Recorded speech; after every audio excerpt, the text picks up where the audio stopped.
Hi, my name is Annaliese Keuleers. I am a Belgian-based volunteer for Sulala Animal Rescue in Gaza. I want to talk a bit about how the war has affected the workings of the organization and how the war impacts both animals and humans.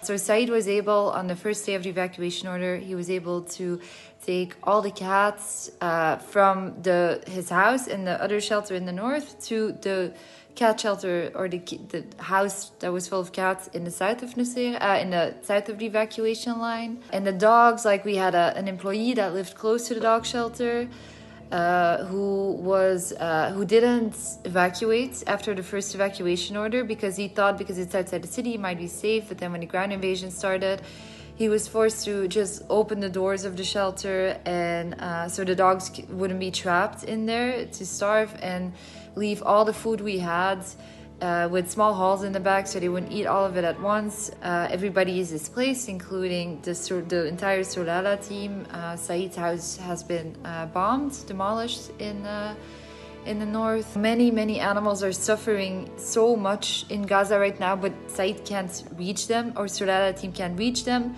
because like most of them, the first months of the war, we know that many animals starved in the north because many people evacuated and left their animals, their pets behind. Many dogs were tied up there. We know many of them have starved. And many people contacted us in the first months of the war saying, can you help us get my dog or cat back from the north? I left my cat in the apartment. In the beginning of the war, we were hopeful for a ceasefire. Saeed was hopeful for a ceasefire, but it's lasted so long now that we're not really following the news anymore because we don't want to be disappointed anymore. It feels like it will never end, and Gaza is already gone. So how does Sulala deal with the stress of this? It's hard for me to say as a volunteer that is not in Gaza how exactly he does it. He just always says, I'm still strong, and I'm continuing. I personally think Saeed and the Sulala team, the fact that they have a goal in life to help as many animals as possible, that also gives meaning to life. At least they're busy, at least they're trying to make a difference, and I think that is how they last. They are lasting. If we are calling for something, we need a ceasefire, we need food and aid to come in. If we are talking about hopes, we hope to be able to build a big animal shelter or multiple animal shelters, so there's got to be no more stray animals in Gaza.